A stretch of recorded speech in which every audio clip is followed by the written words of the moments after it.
अरे विकासाची सुरुवात करायला ना एक क्षण पण पुरेसा आहे.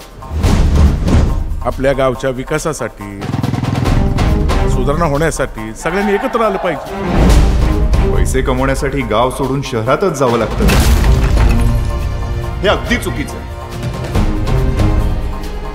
आपल्या गावातच राहून शेतीबरोबर जोडधंदा करूनही तुम्ही पैसे कमवू शकता. मला हेच दाखवून द्यायचं. संग्राम दादांचा